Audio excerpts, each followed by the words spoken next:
एक समय की बात है जब मीनल और उसका परिवार एक घर में रह रहे थे। मीनल के पापा एक मामूली सी नौकरी करते थे और मीनल स्कूल में पढ़ाती थी। मीनल का एक छोटा भाई था बिट्टू, जो स्कूल जाता, और माँ घर की देखभाल करती थी। मीनल के पापा ने अपने घर पर बहुत बड़ा लोन ले रखा था, जिसे वो अब भर रहे थे। बस इसी वजह से घर में बड़ी दिक्कत परेशानी होने लगी थी। एक दिन मीनल के पापा उदास मुंह लटकाए ऑफिस से घर आते हैं। अरे पापा आ गए, आओ पापा यहाँ बैठो। क्या हुआ जी, आप कुछ परेशान से लग रहे हैं। नहीं, बस ऐसे ही। नहीं पापा, कुछ तो बात है, प्लीज बताओ ना, क्या हुआ। अरे वो ऑफिस में किसी बात पे मेरी बहुत लड़ाई हो गई। मेरे साथ आज बड़ी बदतमीजी हुई, इसीलिए मैंने नौकरी छोड़ दी। क्या, नौकरी क्यों छोड़ दी? अब इस उम्र में आपको कौन सी दूसरी नौकरी मिलेगी? अरे माँ, आप ऐसे क्यों बोल रही हो? पापा के साथ इतना गलत होगा तो वो क्या करेंगे, सोचो। हाँ बेटी, मैं समझती हूँ, पर अब घर कैसे चलेगा? अरे मैं हूँ ना, और पापा को दूसरी नौकरी मिल जाएगी। कुछ दिन ऐसे ही निकल जाते हैं और घर में पैसों की कमी की वजह से एक के बाद एक परेशानी आने लगती है। धीरे धीरे घर में मीनल के पापा मम्मी में लड़ाइयाँ होने लगती हैं। फिर एक दिन जब दोनों लड़ ही रहे होते हैं कि तभी दरवाजे पर कोई आदमी आता है। ये ओम प्रकाश कौन है? जी मैं हूँ, बोलिए क्या हुआ? मेरे बाबूजी से आपने 10 लाख रुपए लिए थे इस मकान को बनाने के लिए, और आपने अभी तक नहीं चुकाए। अब वो हॉस्पिटल में हैं और उनका ऑपरेशन है। हमें पैसों की सख्त जरूरत है। हे भगवान, ये मुसीबतों का पहाड़ मेरे सर पर कहाँ से आकर टूट पड़ा। वो तो उसी वक्त अपना सर पकड़कर बैठ जाता है। इतने में मीनल भी स्कूल से आ जाती है। जब मीनल को ये बात पता लगती है तो वो भी बड़ी परेशान होती है। वो लोग घर का एक एक पैसा जोड़ लेते हैं पर कर्जा नहीं चुका पाते। उसके बाद उनके पास बस एक ही रास्ता होता है, वो उस घर को बहुत ही कम दाम में बेच देते हैं, जिससे पहले वो 10 लाख का कर्ज चुकाते हैं और फिर बाकी बचे हुए पैसों से नया घर ढूंढते हैं। मीनल को एक दिन घर तलाशी में एक घर बहुत ही सस्ते दाम में मिलता है, पर उसकी हालत बहुत बुरी हो रखी होती है। मीनल के पापा उस घर को खरीद लेते हैं। देखो, घर की हालत तो ठीक नहीं, पर हमारे पास इतने ही पैसे थे तो क्या कर सकते हैं। चलो फिर कल सामान बांध लेना और फिर कल ही हम उस घर में शिफ्ट हो जाएंगे। अगले दिन सब लोग घर का सभी सामान बांध लेते हैं और अपने नए घर में शिफ्ट हो जाते हैं, जो कि बड़ी ही बुरी हालत में होता है। पापा, ये घर तो बहुत ही अजीब है, क्या हम इस घर में रहेंगे? बेटा, ऐसे नहीं बोलते, अब यही हमारा घर है और अभी देखना, ये ही घर कितना चमक जाएगा। हाँ पापा, मम्मी और मैं इसकी सफाई कर देंगे तो ये भी अच्छा हो जाएगा। अरे बिट्टू, तू भी ना, अच्छा तू एक काम कर, जा बाग में जाकर खेल, जब तक हम इस घर को सुंदर बना देंगे। बिट्टू मुंह बनाकर बाग में खेलने चला जाता है। बाग में बड़े बड़े पेड़ झाड़ियां होते हैं। बिट्टू को वहां बड़ा अजीब सा महसूस होता है। फिर अचानक उसे एक आवाज आती है। बिट्टू आगे चलकर देखता है और सुनने की कोशिश करता है, पर उसे कहीं कोई नहीं दिखता। लगता है ये मेरा वहम है। खैर, अब मुझे वापस जाना चाहिए, बहुत भूख लग रही है। अरे, ये आवाज तो फिर से आ रही है, पर किसकी आवाज है ये और कहाँ से आ रही है? बिट्टू फिर भी उस मटके को ढूंढने लगता है और फिर थोड़ी दूर पर उसे झाड़ियों के पीछे कुछ दिखाई पड़ता है। बिट्टू उसके करीब जाने ही लगता है कि तभी उसकी बहन मीनल उसे पीछे से आवाज देती है। बिट्टू, जल्दी आओ, खाना तैयार है और सफाई भी हो गई है। बिट्टू अपनी बहन मीनल के साथ वापस घर में चल देता है, पर बार बार वो पीछे मुड़कर झाड़ियों की तरफ देखता जाता है। घर जाकर वो सबके साथ खाना खाता है, पर उसका ध्यान अभी भी वहीं होता है। सब लोग बड़े थक चुके होते हैं, इसीलिए सब लोग सोने चले जाते हैं। अब रात काफी हो जाती है। मीनल गहरी नींद में होती है, पर बिट्टू की आंखों में जरा भी नींद नहीं होती। बिट्टू से रहा नहीं जाता और वो चुपके से बाग में पहुंच जाता है। वहां वो उसी झाड़ी के पीछे जाकर देखता है तो उसे वहां एक मटका दिखता है। मटके के मुंह पर एक लाल कपड़ा बंधा हुआ होता है, जिसे बिट्टू खोल देता है। कपड़ा खोलते ही मटके से एक हवा बाहर आती है और बिट्टू वहीं बेहोश हो जाता है। आजाद हो गई मैं, आखिरकार आज आजाद हो ही गई मैं। कितने साल से मैं इस छोटे से मटके में कैद थी, कितनी तकलीफ झेल। चुड़ैल इतने सालों बाद उस मटके से आजाद होती है, इसीलिए वो खुशी से पागल हो रखी होती है। वो इतनी खुश होती है कि भूल ही जाती है कि उसके सामने बिट्टू बेहोश पड़ा हुआ है। थोड़ी देर में जब चुड़ैल की नजर बिट्टू पर पड़ती है तो वो परेशान हो जाती है। अरे, इसे तो मैं भूल ही गई। ये तो शायद वही लड़का है जिसने मुझे इस मटके से आजाद किया। मुझे इसे होश में लेकर आना होगा। चुड़ैल एक चुटकी बजाती है जिससे बिट्टू होश में आ जाता है, पर वो अपने सामने बैठी चुड़ैल को देखकर बहुत ज्यादा डर जाता है और जोर जोर से चिल्लाने लगता है। चुड़ैल, चुड़ैल, बचाओ, बचाओ। अरे अरे, चिल्लाओ मत, शांत हो जाओ, शांत हो जाओ तुम। मैं तुमको कोई नुकसान नहीं पहुंचाऊंगी। अरे, मैं यहीं सामने सड़क पर रहती थी, यहीं थी मेरी झोपड़ी। पर एक दिन इसी घर में रहने वाले कुछ लोगों ने मेरी झोपड़ी तोड़ दी। जब मैंने उनको रोका तो उन्होंने मुझे बहुत मारा। मेरा सारा सामान और मेरा घर सब चला गया। समझ ही नहीं आया कि क्या करूं और कहाँ रहूं। मुझे मजबूरन सड़क के किनारे ही सोना पड़ता था और एक दिन एक्सीडेंट से मेरी मौत हो गई। ये तो तुम्हारे साथ बहुत बुरा हुआ। अब तुम परेशान मत हो। ये देखो, ये मेरा घर है। हमें भी मजबूरन यहाँ घर लेना पड़ा, पर तुम हमारे साथ इस घर में रह सकती हो। मैं इस घर में? चुड़ैल और बिट्टू बहुत अच्छे दोस्त बन जाते हैं। चुड़ैल अब उसी घर में रहने लगती है और उसे आखिरकार अपना नया घर मिल ही जाता है। वो चुड़ैल बस बिट्टू को ही दिखाई देती है और बाकी किसी को भी दिखाई नहीं देती थी। एक दिन जब सब लोग एक साथ बैठे बातें कर रहे थे तो चुड़ैल वहीं दूर खड़ी उनकी बातें सुन रही थी। मेरी सैलरी से घर चलाना बहुत ही मुश्किल है। बिट्टू के स्कूल से आज फोन भी आया था। वो बोल रहे थे कि स्कूल की फीस नहीं दी तो बिट्टू का स्कूल से नाम कट जाएगा। क्या? तो भर दो ना फीस। अरे कैसे भर दूं माँ, सारे पैसे खत्म हो गए हैं। मेरी सैलरी से 4 लोगों का खर्चा चलाना बहुत मुश्किल है। ये सब दूर खड़ी चुड़ैल सुन रही थी। बिट्टू को ऐसे उदास देख उसे बिल्कुल भी अच्छा नहीं लग रहा था। बिट्टू की वजह से चुड़ैल को उसका नया घर मिला था, तो उसे भी बदले में बिट्टू के लिए भी कुछ करना था। वो अगले ही दिन मीनल का रूप बदलकर बिट्टू के स्कूल जाती है और पूरे साल की फीस भर देती है। रात को छत पर चुड़ैल और बिट्टू आपस में बातें कर रहे होते हैं। आज मैंने तुम्हारे स्कूल की पूरे साल की फीस भर दी है। अब तुम बिल्कुल परेशान मत होना और अच्छे से पढ़ना। दोनों जोर जोर से हंसने लगते हैं। तभी पीछे से मीनल आ जाती है और बिट्टू को ऐसे छत पर अकेले हंसते देख हैरान हो जाती है। ये तुम यहाँ अकेले क्या कर रहे हो और अकेले हंस क्यों रहे थे? मीनल को बोलो कि वो स्कूल की बात याद आ गई थी, इसीलिए हंस रहा हूँ। मीनल इतना कहकर वहाँ से निकल जाती है। उसके बाद बिट्टू भी नीचे चला जाता है। दोनों के जाने के बाद चुड़ैल ठंडी ठंडी हवा का आनंद लेती है और उसके चेहरे पर अलग ही खुशी होती है। चुड़ैल खुश होकर छत पर घूम ही रही थी, इतने में नीचे से फिर से शोर की आवाज आती है। चुड़ैल जल्दी से नीचे जाती है तो वहाँ घर में एक आदमी मीनल के पापा से बहुत बहस कर रहा होता है। देखिए, आपका घर इतना कमजोर है, आप इसे जल्दी खाली कर दो बस। इतना कहकर वो आदमी वहाँ से चला जाता है। चुड़ैल को कुछ समझ नहीं आ रहा होता कि आखिर बात क्या है।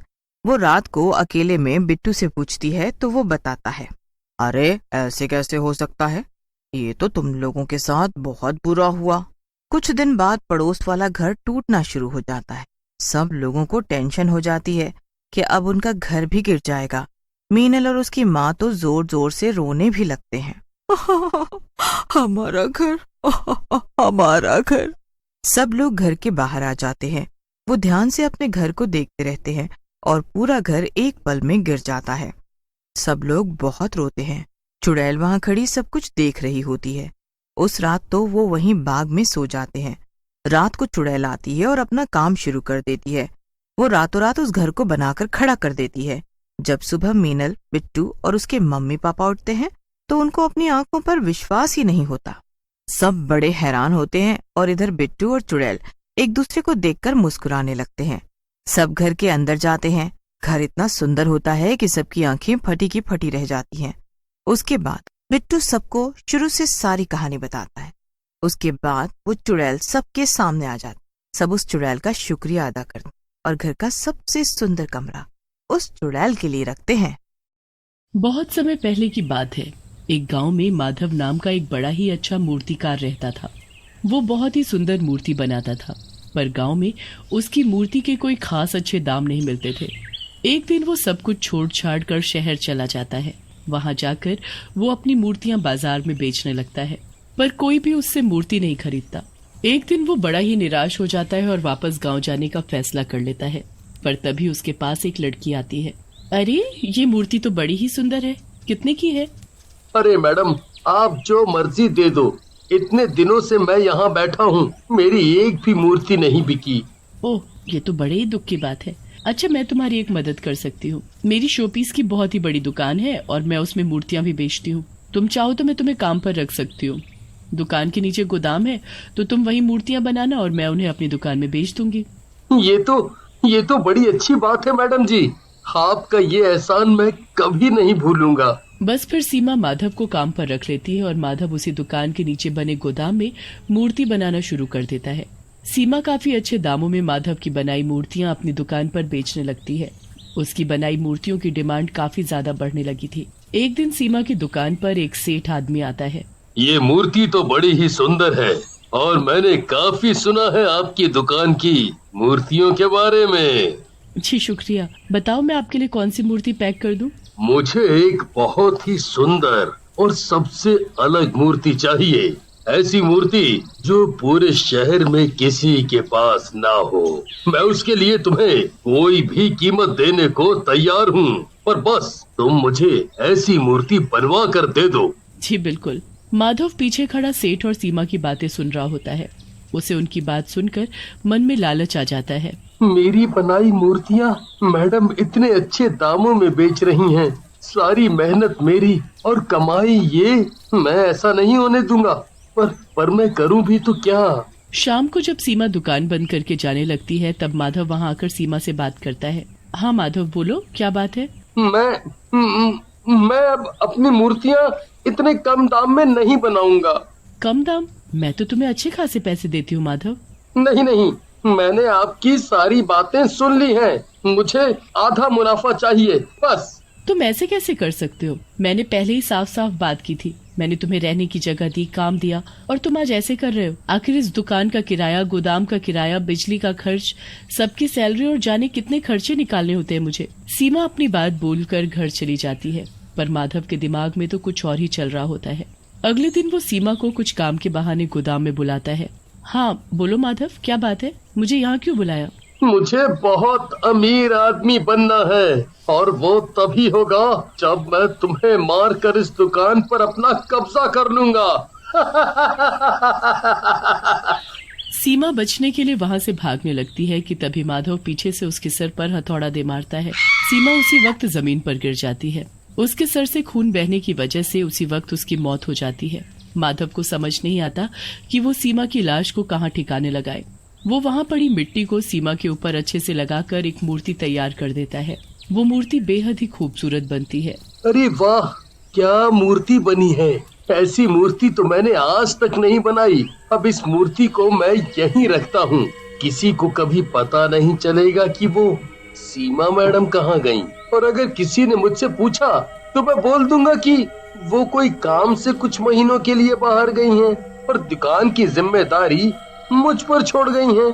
अगले दिन से माधव सीमा की जगह दुकान संभालने लगता है। पर फिर एक दिन जब वो मूर्ति बना रहा था तो अचानक वहाँ की लाइट बंद हो जाती है। उसके बाद उसे पीछे से किसी के हंसने की आवाज आती है।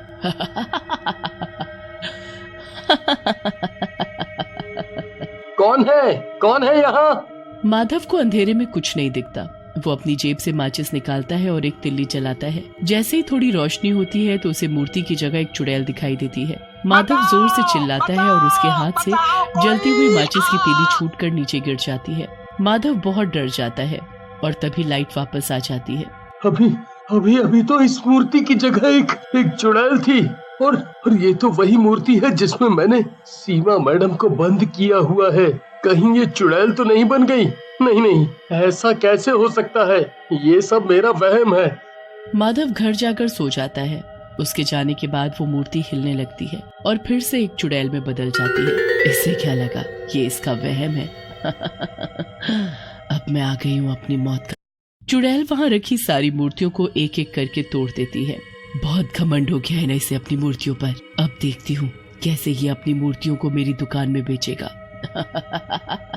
चुड़ैल सारी मूर्तियां तोड़कर वहां से चली जाती है। सुबह जब माधव आता है तो सारे गोदाम में टूटी हुई मूर्तियां देखकर दंग रह जाता है। सभी मूर्तियों के टुकड़े टुकड़े हो रखे थे, पर बस एक ही मूर्ति बिल्कुल सही सलामत खड़ी थी, और वो वही भूतिया मूर्ति थी जिसमें सीमा का शरीर दफन था। ये कैसे हो सकता है? आखिर ये किसका काम है? जरूर रात को यहाँ कोई चोर आया होगा। माधव ऊपर दुकान में जाकर बैठ जाता है। अरे भाई, मैंने 4 दिन पहले एक मूर्ति का ऑर्डर दिया था, तैयार है क्या? वो तो कल रात ही टूट गई, अब क्या करूं? अरे क्या हुआ भाई, कुछ तो बोलो। जी, वो अभी उसमें कुछ काम बाकी है, आप उसे 2 दिन बाद ले जाना। अरे मुझे वो मूर्ति आज ही चाहिए थी। मैंने तुम्हें बताया भी था कि मुझे वो किसी को तोहफे में देनी है। अब वो तैयार नहीं है तो रहने ही दो, मुझे नहीं चाहिए। अरे पर आप रुकिए तो। ग्राहक उसकी बात सुने बिना ही चला जाता है। पूरे दिन ऐसे ना जाने कितने ग्राहक गुस्सा होकर वापस चले जाते हैं। अब माधव के साथ रोज रोज अजीब घटनाएं होने लगती हैं। कभी उसे गोदाम से हंसने की आवाज आती तो कभी उसे वहाँ कोई लड़की भागती हुई दिखती, और रोज उसकी बनाई मूर्तियां टूटी हुई मिलती। माधव को पूरा यकीन हो जाता है कि उस मूर्ति में ही कुछ है जिसमें उसने सीमा को बंद किया है। फिर शाम को वहाँ वही सेठ आता है जो 1 महीने पहले अपनी मूर्ति का ऑर्डर देकर गया होता है। अरे वो लड़की कहाँ गई? जी, वो तो किसी काम से कुछ महीनों के लिए बाहर गई हुई हैं। मैंने तो उसे एक मूर्ति का ऑर्डर दिया था। मैंने उसे मुंह मांगी कीमत देने को भी कहा था, पर वो तो चली गई। क्यों ना मैं इसे वही मूर्ति दे दूं? इससे मेरा उस मूर्ति से पीछा भी छूट जाएगा और मुझे उसके अच्छे पैसे भी मिल जाएंगे। माधव उस भूतिया मूर्ति को गोदाम से लेकर आता है और सेठ को दिखाता है। सेठ उसे देखता ही रह जाता है। सेठ उस मूर्ति के अच्छे पैसे माधव को देता है और उसे लेकर घर चला जाता है। सेठ उस मूर्ति को अपने घर के बीचों बीच सजा कर रख देता है। रोज रात को वो मूर्ति चुड़ैल में बदल जाती और माधव के गोदाम में जाकर रोज बाकी की मूर्तियों को तोड़ देती। माधव बड़ा ही परेशान हो जाता है। उसकी मूर्ति पूरी होने से पहले ही टूट जाती और ऐसे उसका काम धीरे धीरे कम होने लगता है। एक दिन उस मूर्ति की आंखों से खून के आंसू निकल रहे होते हैं। जैसे सेठानी वहाँ से गुजरती है तो उसकी नजर उन आंसुओं पर पड़ती है। अरे ये क्या लग गया इस पर? ऐसा लग रहा है जैसे इस मूर्ति के खून के आंसू निकल रहे, पर ऐसा कैसे हो सकता है?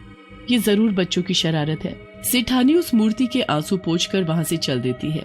अगले दिन जब वो फिर उस मूर्ति को देखती है तो फिर से उसकी आंखों में खून के आंसू होते हैं। वो फिर साफ कर देती है, पर ऐसा रोज रोज होने लगता है। फिर रात को जब सेठ जी वहाँ से गुजर रहे होते हैं तो देखते हैं कि मूर्ति गायब है। वो पूरे घर में शोर मचा देते हैं। सब लोग उस मूर्ति को ढूंढते हैं पर मूर्ति कहीं नहीं मिलती। पर जब सुबह सब उठते हैं तो मूर्ति अपनी जगह पर ही होती है। ऐसा भर रात होने लगता है। मुझे तो इस मूर्ति में कुछ गड़बड़ लग रही है। इस मूर्ति की आंखों से खून के आंसू निकलते हैं और ये रात में गायब होकर सुबह वापस आ जाती है। हमें इस मूर्ति को तोड़ देना चाहिए, बस यही तरीका है इससे छुटकारा पाने का। सेठ एक हथौड़ा लाता है और उस मूर्ति पर दे मारता है। उस मूर्ति से खून बहने लगता है और फिर उसके अंदर से एक कंकाल बाहर निकलता है। हे भगवान, ये क्या है? ये तो किसी का कंकाल है। तभी उस टूटी मूर्ति से धुआं उठता है और वहाँ चुड़ैल आ खड़ी होती है। चुड़ैल, ये तो चुड़ैल है। मैं सीमा हूँ, वही सीमा जिसकी दुकान से तुमने ये मूर्ति खरीदी और ये मेरा ही कंकाल है। पर सीमा तो कहीं बाहर गई हुई है, ऐसा उस माधव ने मुझे बताया। झूठ बोल रहा है वो। उसने मुझे मारकर एक मूर्ति में बदल दिया ताकि वो मेरी दुकान पर कब्जा कर सके। आज तुमने इस मूर्ति को तोड़कर मुझे मुक्ति दे दी, पर मेरी आत्मा को तब तक शांति नहीं मिलेगी जब तक मैं उस माधव से बदला नहीं लूंगी। हे भगवान, उस माधव ने एक लड़की के साथ इतना बुरा किया। मैं उसे उसके किए की सजा दिलवा कर रहूंगा। नहीं, उसे तो मैं मारकर खुद सजा दूंगी। उसकी सजा तो मौत से भी बदतर होनी चाहिए। उसे तो जिंदगी भर जेल में सड़ना चाहिए। हाँ, बिल्कुल सही कहा आपने। अगले दिन सेठ पुलिस को सारी बात बताता है। पुलिस छानबीन करती है तो माधव का सारा सच सामने आ जाता है। उसे उम्र कैद की सजा मिल जाती है और सीमा को इंसाफ और मुक्ति।